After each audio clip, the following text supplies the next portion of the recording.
Malaysia calling visa, Malaysia calling visa, Malaysia calling visa. হ্যাঁ ভাই, অবশেষে মালয়েশিয়া সরকারের বড় ঘোষণা। সো হ্যালো এভরিওয়ান, আসসালামু আলাইকুম। আশা করি সকলে ভালো আছেন। এগেইন আবারও চলে আসলাম আপনাদের মাঝে মালয়েশিয়া কলিং ভিসা সংক্রান্ত আরও একটি আপডেট ভিডিও নিয়ে। হ্যাঁ, আপনারা ইতিমধ্যে ঠিকই শুনেছেন, ঠিকই দেখতে পেয়েছেন। আজকে কোন বিষয়টা নিয়ে আলোচনা করব? অবশেষে সেই মাহেন্দ্র খান কিন্তু চলে আসলো মালয়েশিয়া কলিং ভিসা নিয়ে, কিন্তু যে আপডেটটা পাওয়ার কথা ছিল এবং যে গুড নিউজটির জন্য আমরা অপেক্ষা করছিলাম, সেই গুড নিউজটি কিন্তু চলে আসলো। তো ফার্স্ট অফ অল আমি কিন্তু ওই সকল কর্মীদের, অর্থাৎ যারা মালয়েশিয়ায় যাওয়ার জন্য বসেছিলেন এবং যারা মালয়েশিয়ায় যেতে গিয়ে বিপর্যয়ে পড়েছিলেন, যেতে পারেননি, অনেকের ফ্লাইট মিস হয়ে গিয়েছিল, তাদেরকে অভিনন্দন জানিয়ে আমি আজকের আপডেট শুরু করতে যাচ্ছি। সো ফার্স্ট অফ অল আমি কিছু আপডেট দিব। আপনারা কিন্তু রিসেন্টলি অনেকে অনেক জায়গায় আপডেট দেখেছেন যে ভাই মালয়েশিয়া কলিং ভিসার কি আপডেট চলে আসলো। অনেকে কিন্তু আমাকে প্রশ্ন করেছেন। আসলে দেখেন, বাংলাদেশের সরকার অর্থাৎ তারেক রহমান তিনি কিন্তু মালয়েশিয়া সফরে গিয়েছিলেন এবং সফর শেষ করে কিন্তু বড় কিছু আপডেট কিন্তু দিয়েছেন। অর্থাৎ 2-1 মাসের মধ্যে, অর্থাৎ তিনি কিন্তু কথা দিয়েছেন যে 2-1 মাসের মধ্যেই কিন্তু পূর্ণাঙ্গভাবে মালয়েশিয়াতে কর্মী যাবে বাংলাদেশ থেকে। এবং আরেকটি বিষয়, সেটা হচ্ছে সিন্ডিকেট। অর্থাৎ এই সিন্ডিকেটের কারণে কিন্তু ভিসার দাম 6 থেকে 7 লক্ষ টাকা হয়ে যায়, অনেক ক্ষেত্রে 8 থেকে 9 লক্ষ টাকা হয়ে যায়। অর্থাৎ অনেকে আছে ঋণ দেনা পাওনা, অর্থাৎ ঋণ করে যায় দেশ থেকে, অনেকে জমি জায়গা বিক্রি করে যায়, অনেকে গহনা বিক্রি করে যায়। সো সব মিলিয়ে যদি বলতে চাই যে অনেকে কিন্তু অনেকভাবে যায়, গিয়ে কিন্তু সেখানে প্রতারিত হয়, সঠিক কোম্পানির সন্ধান পায় না, ইভেন সেখানে অবৈধ হয়ে যায়। আমরা বেশ কিছুদিন আগে দেখলাম যে অবৈধ কিছু কর্মীকে দেশে পাঠিয়ে দিয়েছে।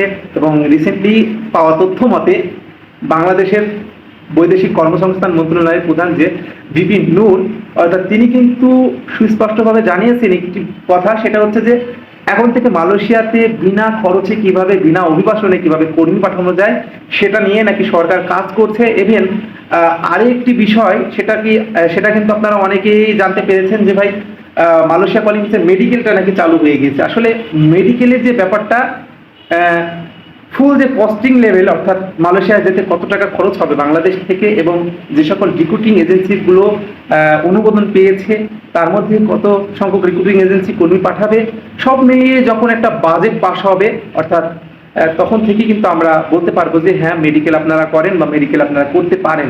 সো যেটা বলছিলাম যে আমরা এরকম নিউজ পেয়েছি এবং বাংলাদেশিদের জন্য কেমন লাভ হতে পারে, অর্থাৎ আপনারা যারা মালয়েশিয়া কলিং ভিসা যাওয়ার জন্য অনেকে পাসপোর্ট করে বসে আছেন, আপনাদের জন্য কেমনটা লাভ হতে পারে, অর্থাৎ এখন বর্তমান সময় মালয়েশিয়ায় গেলে।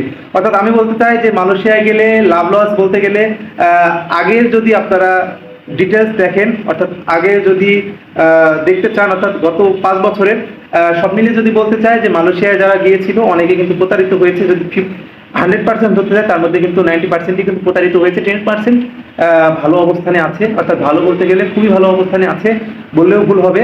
সো সব দিক থেকেই যদি বিবেচনা করা যায়, মালয়েশিয়া কলিং ভিসা খুলছে, অর্থাৎ 2-1 মাসের মধ্যে কিন্তু পূর্ণাঙ্গ কার্যক্রম চালু হচ্ছে এবং দেখা যাক কতদূর কি হয়। তবে একটি কথা বলছিলাম যে প্রথমত যে আপনারা যারা মালয়েশিয়ায় যেতে গিয়ে বিপর্যয়ে পড়েছিলেন, যারা যেতে পারেননি, যাদের ফ্লাইট মিস হয়ে গিয়েছিল, যাদের পারমিট আসার পরেও যেতে পারেননি, যারা 5-6 লক্ষ টাকা খরচ করেছিলেন, বিভিন্ন রিক্রুটিং এজেন্সিতে জমা দিয়েছিলেন, টাকা ফেরত পাননি, ইভেন অনেকে কিন্তু অনেক রকম সমস্যার মধ্যে পড়েছিলেন। অর্থাৎ সরকারের কাছে আমার একটা চাওয়া থাকবে, অর্থাৎ আপনারা যে কর্মীগুলোকে পাঠাবেন, যে কর্মীগুলো আটকা পড়ে আছে 8-10 হাজারের অধিক, এই সকল কর্মীগুলোকে যখন আপনারা পাঠাবেন, দেখেন ওই সকল কর্মীগুলো কিন্তু প্রায় 6 থেকে 7 লক্ষ টাকা এখন খরচ করে ফেলেছে। অনেকে কিন্তু ফাইল উইথড্র করতে পারেনি, অনেকের কিন্তু আশা ভঙ্গ হয়ে গিয়েছিল, স্বপ্ন ভঙ্গ হয়ে গিয়েছিল। বাংলাদেশ সরকারের কাছে আমার একটি চাওয়া, যারা উপর মহলে আমার ভিডিওটি দেখছেন, যে ওই সকল কর্মীদের কাছ থেকে আপনারা আর কোনো অর্থ দাবি করবেন না। কারণ এখন ওই অর্থ দেওয়ার মতো অ্যাবিলিটি তাদের নেই। ইভেন বর্তমানে যারা মালয়েশিয়াতে যাবে, যারা চিন্তা করছে কিভাবে স্বল্প ব্যয়ে মালয়েশিয়াতে পাঠানো যায়, অর্থাৎ আমাদের পার্শ্ববর্তী দেশ ইন্ডিয়া, নেপাল, পাকিস্তান, ভুটান, সে সকল কান্ট্রি থেকে যেভাবে কর্মীগুলো যায়, সিন্ডিকেট কম হয়, 2 থেকে 3 লক্ষ টাকায় শুনেছি যে ইন্ডিয়া থেকে 1.5 লক্ষ টাকাতেই মালয়েশিয়াতে যায়। আপনারা কেন পারেন না? আমাদের দেশ তো স্বয়ংসম্পূর্ণ দেশ, আমরা কেন পারি না? আমাদের মধ্যে কেন এত সিন্ডিকেট থাকবে? সরকারের কাছে একটা প্রশ্ন থাকলো, আপনাদের কাছে একটা প্রশ্ন থাকলো। মালয়েশিয়া কলিং ভিসা খুললে অবশ্যই ভালো হবে। অবশ্যই ভালো হবে আপনাদের জন্য, আমাদের জন্য, সকলের জন্যই ভালো হবে। সো অনেক কথাই বলে ফেললাম। সো ইনশাল্লাহ আপনাদের মনের আশা আল্লাহ তাআলা পূরণ করুক, এটাই আমি চাই। সো সকলে ভালো থাকবেন, সুস্থ থাকবেন এই প্রত্যাশায়।